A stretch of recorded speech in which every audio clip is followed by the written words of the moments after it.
The teaching that you're about to hear this morning is part of our year-long campaign that we are calling the Year of Biblical Literacy. You can find out more over on our website at midtownbiblicalliteracy.com, and there you can find reading plans, resources, podcast episodes, all in an effort to help us raise our understanding of the Bible. So with that in mind, enjoy this teaching.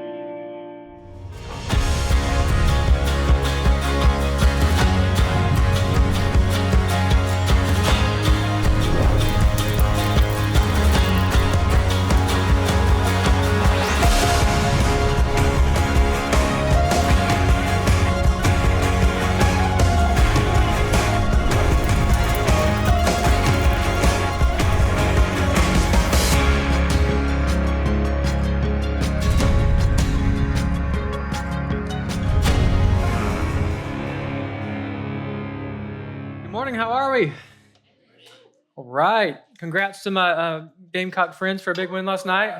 Yeah. I'm a Clemson fan, so it wasn't as fun of a night. My fellow Clemson fans, it's been a long ride down the mountain and continues to be disorienting, but such is life. So go ahead and grab your Bible and open up to Hebrews chapter 11. Also, what did you guys have for breakfast this morning? I'm curious. Donuts, applesauce, pretzels. I asked that because I hope you ate your Wheaties because we have a lot to cover today. A lot to cover. We're going to cover even more than what Andrew just read for us. If you've been with us throughout Hebrews, we've started with a big analogy that we've used throughout the series from Avengers Endgame, the movie. It's the final battle. All hope seems lost, and then Doctor Strange starts opening these magic sparkle circles, and 20 plus movies worth of characters come through to save the day. And if the Avengers movies aren't your cup of tea, that's totally fine. I just don't know of a better modern picture for what Hebrews is doing throughout the book. We've seen lots of examples so far. We've seen angels come through, Moses, the Exodus, the temple, priests, sacrifices. But today we kind of come to Hebrews' magnum opus, so to speak, the crown jewel, Hebrews 11, sometimes called the Hall of Faith. If you go study it on your own, you can count how many different examples the author of Hebrews uses to say, this one shows us what faith is. Okay, what about this one? What about this one? And this one? Depending on how you count, roughly 25 different examples throughout this one chapter. And much like the book of Hebrews, the original audience would have been very familiar with the source material in a way that we aren't as much. So we can't cover all of the examples in this chapter, but we'll instead focus on the main theme the author uses in all the examples to point to, which is faith. And here's what we'll see throughout this incredible chapter. Well, number one, we'll see what faith is. Number two, what faith does. And number three, where faith ends. So we'll start with number one, what faith is. So woven throughout Hebrews 11 are some summary statements about biblical faith. And starting in verse 1, we see this. Now, faith is the assurance of things hoped for, the conviction of things not seen. The Greek word used for faith here is the word pistis. Can you say that out loud with me? Pistis. And it's used 26 times in this chapter as a noun or a verb. It means conviction of the truth of a thing. Conviction of the truth of a thing. One New Testament scholar, Matthew Thiessen, says along with conviction or belief, it also includes a sense of loyalty, allegiance, and trust. So the way we talk about someone being faithful, which means biblical faith has more in mind than just blind intellectual assent. It's the conviction of God's trustworthiness and promises in such a manner that you build your entire life on him. I was having this conversation recently, and I'm curious where you guys land on it. Do you guys ride the rides at the state fair or no? Any strong feelings in the room? Yes? Got any no's in here?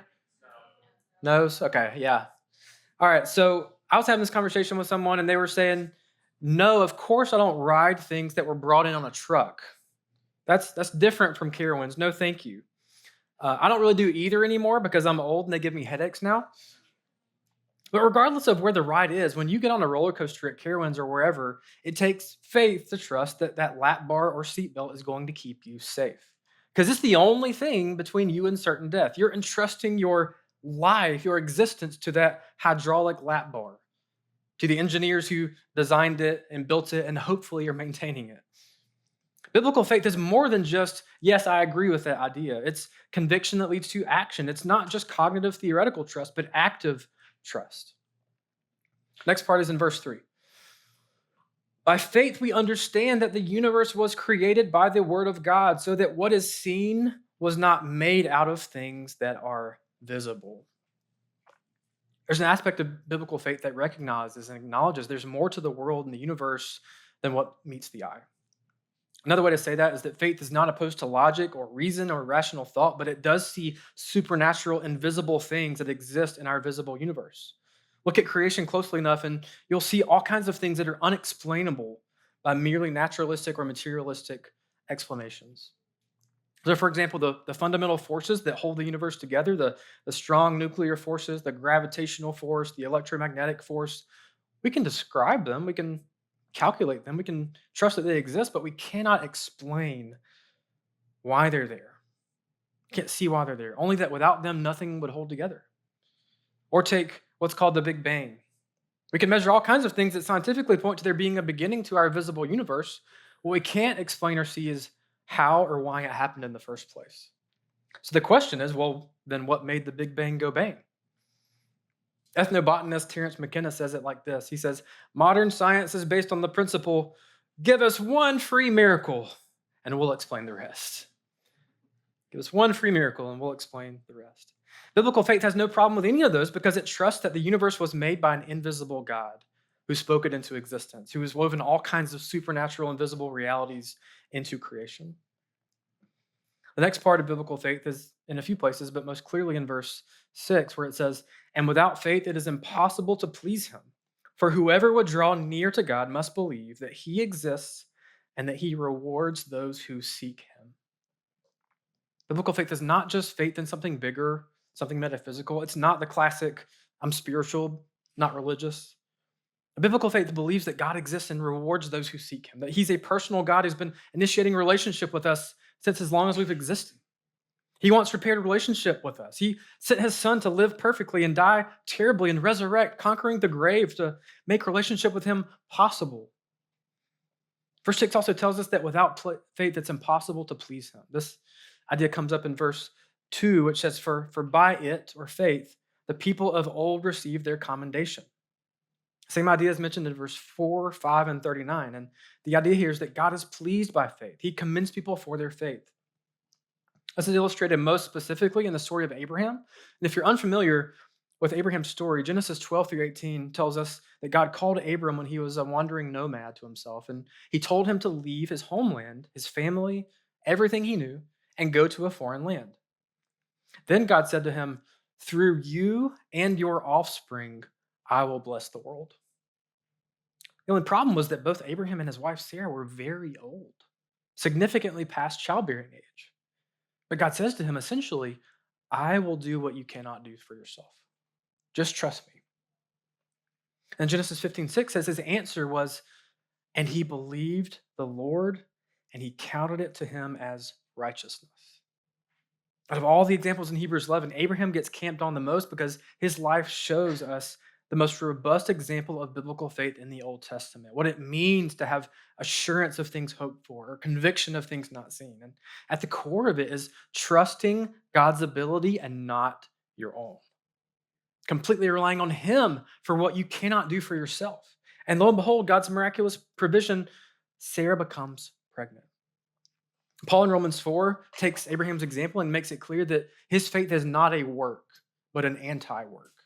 It's not about mustering up enough faith and giving that to God and then he'll have to love you. Biblical faith is throwing yourself on God's goodness as your only hope. It's an anti-work. It's coming to the end of your works. It's realizing I cannot do or be what God has called me to be, so I'm entrusting my entire life into his hands.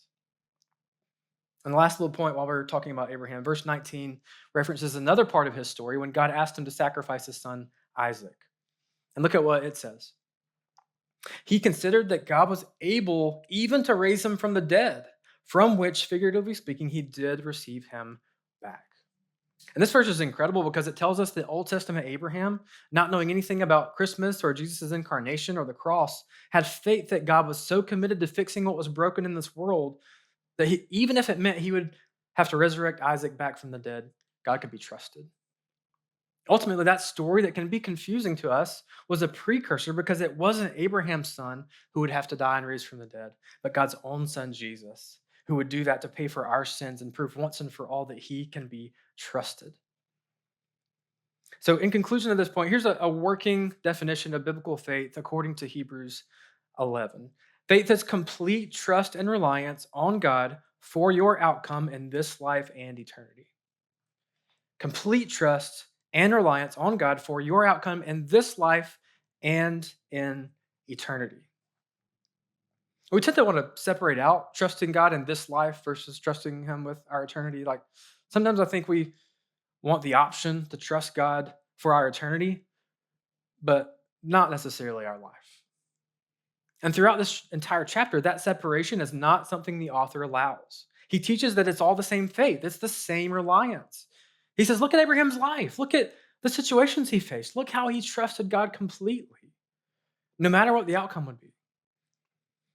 When we think about the topic of faith, we often think about the amount of our faith or the quality of our faith. Like, I don't know if I have enough faith. These are understandable ideas, even biblically, when we see Jesus look at his disciples and say, oh, ye of little faith. Or we see the very relatable father of the demon-possessed boy in Mark 9 who says, I believe, help my unbelief, which I've always found to be a beautiful picture. But the most important factor in this equation, so to speak, isn't the amount of your faith or the quality of your faith, but the object of your faith. Another way to say this would be you already have faith in someone or something for the outcome of your life and eternity. Maybe it's in yourself. Maybe it's in some academic source or belief system or other religion. You already have trust and reliance and faith in something to answer the big questions of life. But when we see the God of Scripture as a potential object for our faith, what we see is his immense power, his divine love, his unbelievable sacrifice of his son. And when we see him rightly, we realize he's the best possible recipient of our faith and our reliance. He makes every other object look foolish. So what faith does is it transfers that reliance from whatever other source it is in to God alone because he alone is worthy of it. And secondly, we'll look at what faith does. What faith does. I don't know that any book on preaching would recommend doing this the way I'm about to, but that's okay. You guys got an extra hour of sleep last night, right? You're good. In light of what Hebrews is doing and in light of the magnum opus that Hebrews 11 is, what I want to do is, as quickly as possible, rattle off as many examples as we can that he brings up and point out the examples of what faith does. It's going to be a roller coaster. Y'all okay with that? Y'all good? All right. Let's do it. First example, verse 4. By faith, Abel offered to God a more acceptable sacrifice than Cain, through which he was commended as righteous, God commending him by accepting his gifts. So the author pulls Genesis 4 through the sparkle circle. Cain and Abel, Adam and Eve's sons, both make an offering to God. And we don't have a ton of details, but it seems that Abel's gift is faithful from the heart. It's worship, it's gratitude for God's grace to him. But Cain's isn't. It's a religious work to try to earn God's love. And we know this because when God doesn't find it acceptable, Cain loses his mind. And out of jealous rage, he murders his brother. So the first example we see is that faith worships from the heart in response to God's grace. It doesn't use religion to try to earn God's love. Next one, verse 5.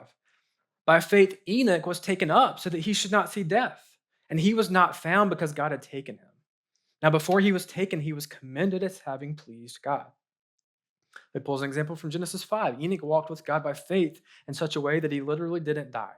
God brought him straight to heaven. And while he was a singular example, it's our second example of what faith does. It conquers death. Next one, verse 7.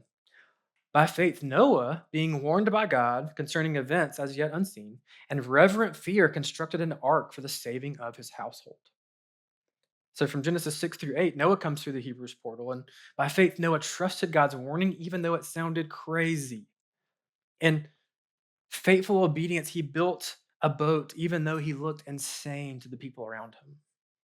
2 Peter tells us that Noah was a preacher of righteousness. So the whole time he's building this boat to save his family, he's preaching to his neighbors, trying to warn them of what God has said is coming. From Noah's example, we see that faith heeds God's warnings. It obeys God even at great cost. It lovingly warns its neighbors. Next one, verse 8. By faith, Abraham obeyed when he was called to go out to a place that he was to receive as an inheritance. And he went out not knowing where he was going. By faith, he went to live in the land of promise, as in a foreign land. So I want to point out one more piece of Abraham's story. By faith, Abraham obeyed God by leaving his homeland and going to a foreign land. And in his day and age, this was unheard of. He left his family, his social network, his security. What we learn through this, that faith trusts God over conventional wisdom. In Abraham's day, leaving your home was socially and financially unthinkable, just crazy risky. By contrast, in our day and age, a lot of conventional wisdom says, family doesn't matter as much, move for the job or the paycheck. But faith says, no, sometimes you move, sometimes you stay, but home is where God plants me for the blessing of my neighbors and God's mission, because my final home is yet to come. Next one, verse 20. By faith, Isaac invoked future blessings on Jacob and Esau. By faith, Jacob, when dying, blessed each of the sons of Joseph, bowing in worship over the head of his staff. By faith, Joseph, at the end of his life, made mention of the exodus of the Israelites and gave directions concerning his bones.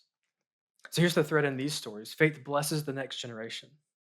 We started this year back in January with a series called Ghosts and Ancestors, where we went in depth on God's call to have a bigger vision for your life than just your years here on this earth.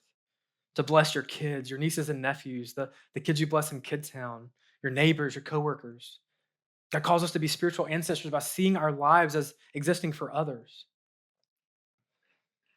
Verse 23, by faith, Moses, when he was born, was hidden for 3 months by his parents because they saw that the child was beautiful and they were not afraid of the king's edict. So Hebrews 11 camps on Moses, second most to Abraham. But it actually starts with his parents' faith. Exodus tells us that Pharaoh had become fearful of the Israelites and commanded the Hebrew midwives to slaughter Israelite boys as a means of population control to weaken them. But Moses' parents, along with 2 midwives named Shiphrah and Puah, protected him in open defiance of the king's order.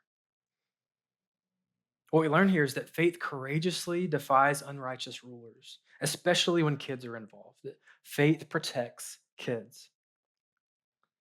Next part, verse 24. By faith, Moses, when he was grown up, refused to be called the son of Pharaoh's daughter, choosing rather to be mistreated with the people of God than to enjoy the fleeting pleasures of sin. He considered the reproach of Christ greater wealth than the treasures of Egypt, for he was looking to the reward. By faith, he left Egypt, not being afraid of the anger of the king, for he endured as seeing him who was invisible. For Moses to obey God's calling on his life, he had to give up his royal adopted pedigree. He had to give up the rights of living as one of Pharaoh's grandchildren.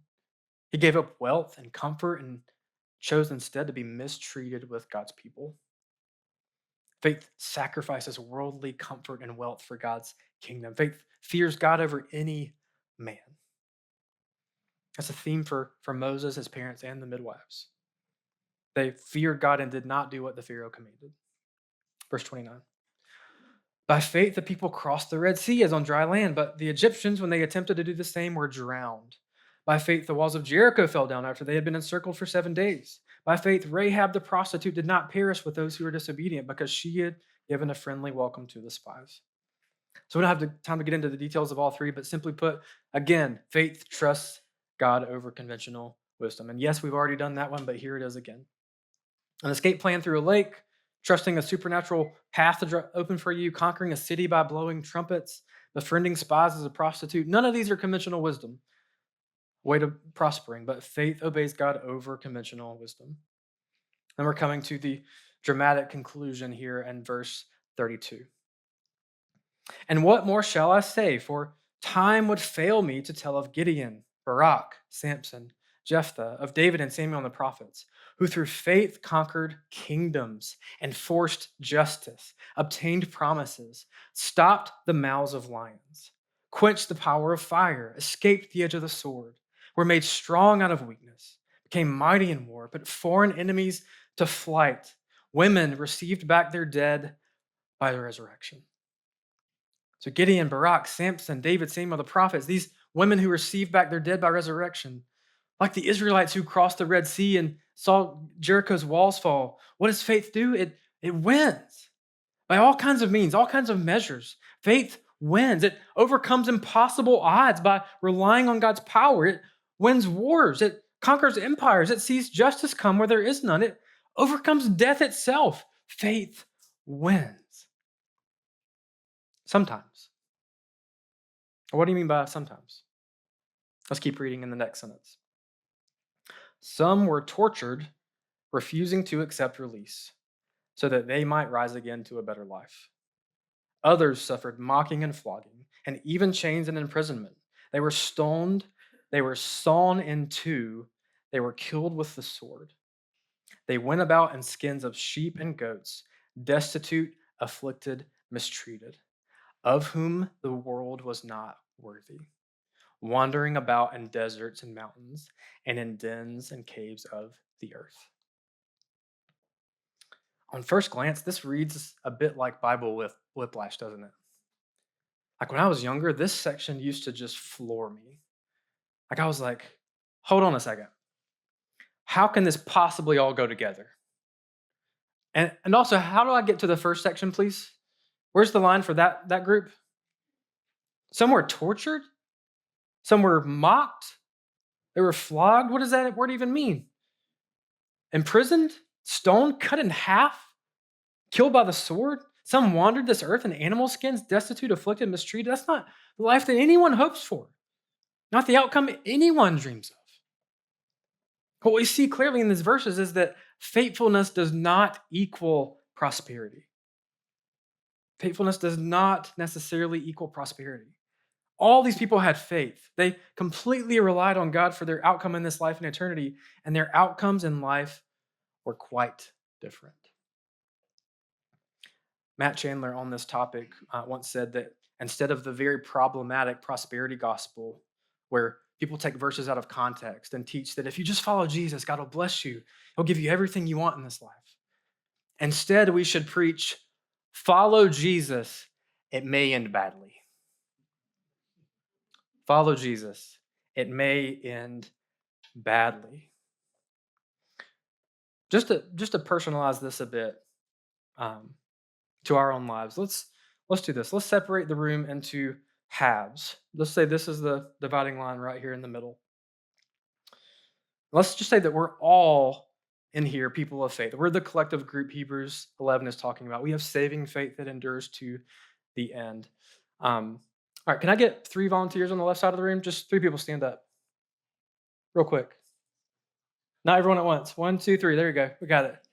Oh, 1, 2, 3. There you go. That's good. All right, 3 on the right side now. 1, 2, 3. That's good. Perfect. All right. Now I'm not going to tell you which side of the room you're on. So let's go through it like this. All right, left side of the room. Number 1. Will you introduce yourself? Just tell us your first name, Mandy. Mandy, I have some good news for you. You were faithful, and you became mighty in war and put foreign enemies to flight. I always knew you had that in you. Good job. Yes, absolutely. All right, number 2, will you tell us your name? Ebby, I have good news for you too. A lion was about to eat you, but through faith in God, you saw the lion's mouth stopped, and you ended with a pretty amazing story to tell at Thanksgiving. So congratulations. All right, number 3, can you tell us your name? Kale? All right, Kale, you were received back your dead through resurrection. So pretty amazing. Thank you. So let's give it up for the left side. Yep. All right, right side, stay standing. We have to get through this part. All right, number 1, tell us your name. Carl, you were faithful to Jesus, and you were mocked, flogged, imprisoned, and tortured. But you were so faithful to Jesus. You were so faithful to Jesus in your torture that you refused to accept release. Good job. Number 2, tell us your name. Ryan, you were destitute, afflicted, and mistreated, wandering about in caves and dens of the earth. Oh, and you had to wear the skins of goats and sheep for clothing. So that's what happened. All right, number 3, will you tell us your name? Ben. Ben, I have bad news. You were sawn in 2. Like, for real, not the magic trick kind. But you were faithful to Jesus. Good job.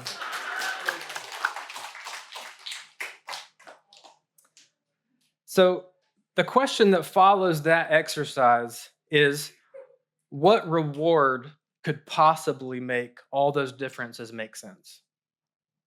And how can I, in good conscience, call you to something that might cause you to end up destitute, afflicted, mistreated, or even dead?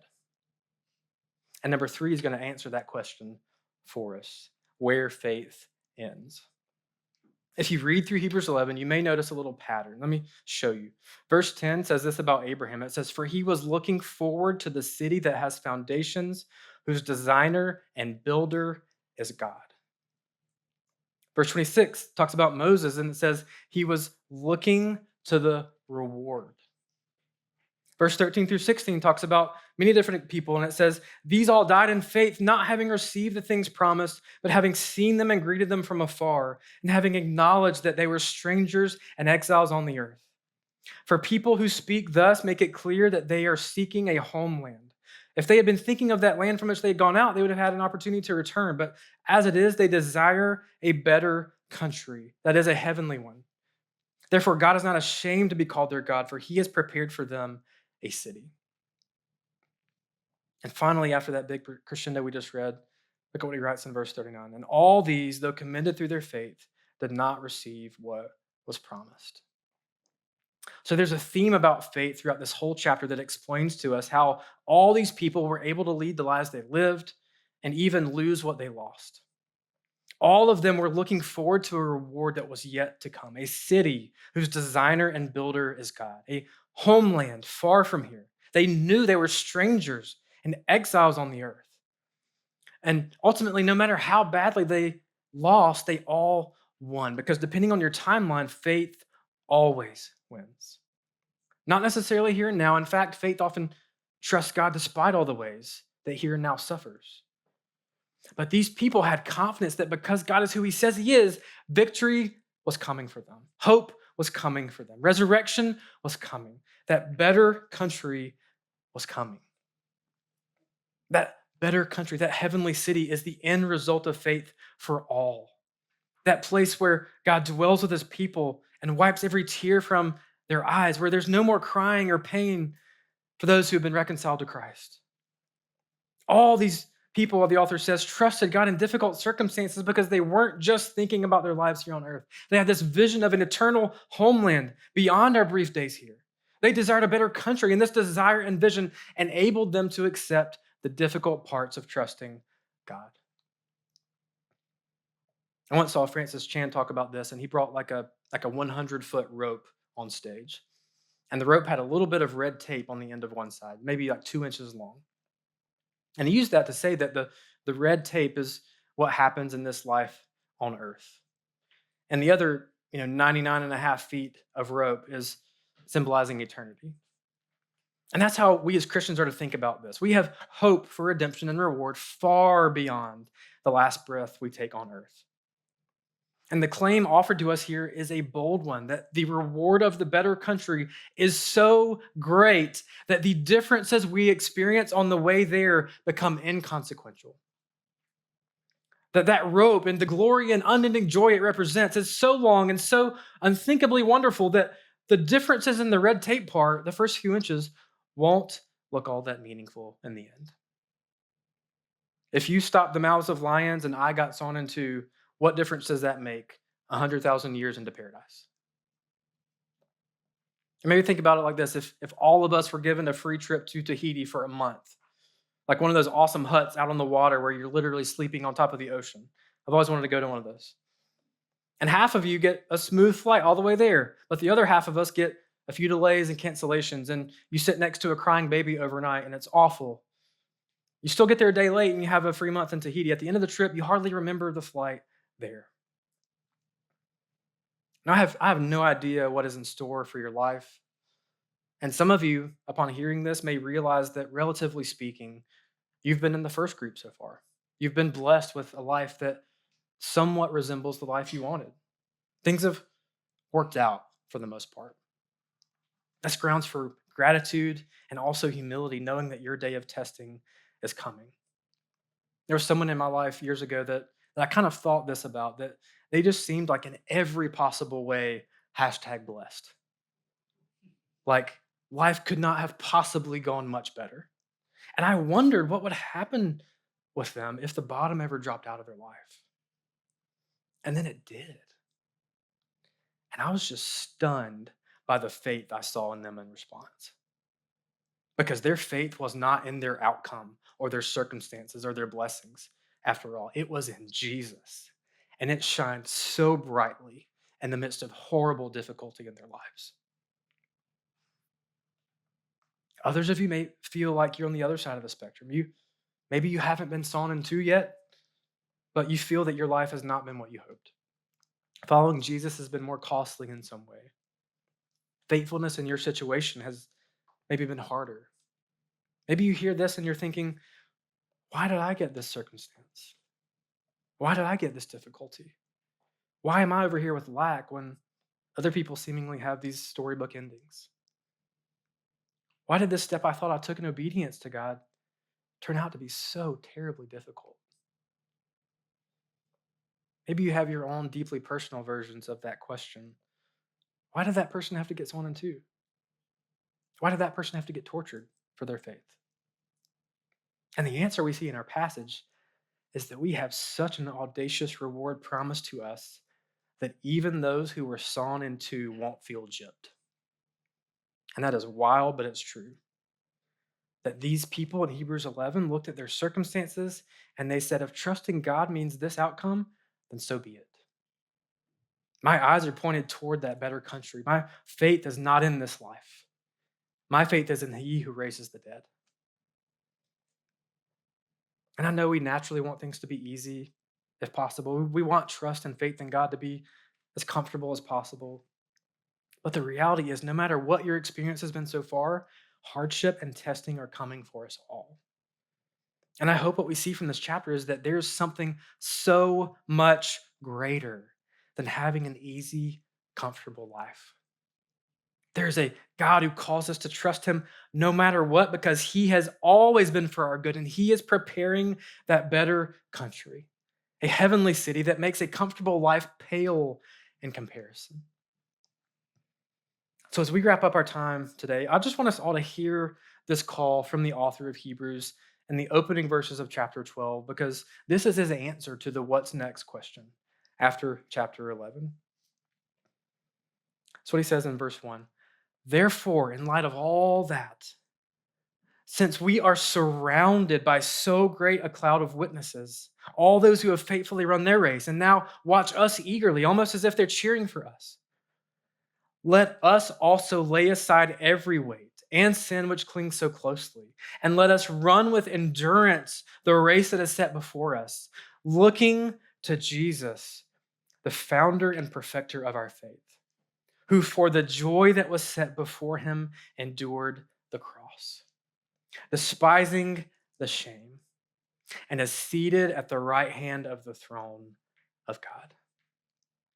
What a beautiful image that is, that we are not running this race alone, but we are surrounded by this great cloud of witnesses who have gone before us. And I'm not sure any passage in the Bible feels more like being cheered for than this. Like it's saying, yes, keep going. You can do it. Keep running your race. Keep trusting God with your outcome now and in eternity. Look at those who've gone before you. Look at the author and perfecter of your faith, Jesus, who has already ran his race as well. He's already endured his cross for the joy set before him, for you and I. Fix your eyes on him until the day when our faith shall be sight, until the better country is not in front of us anymore, but all around us. Let's pray.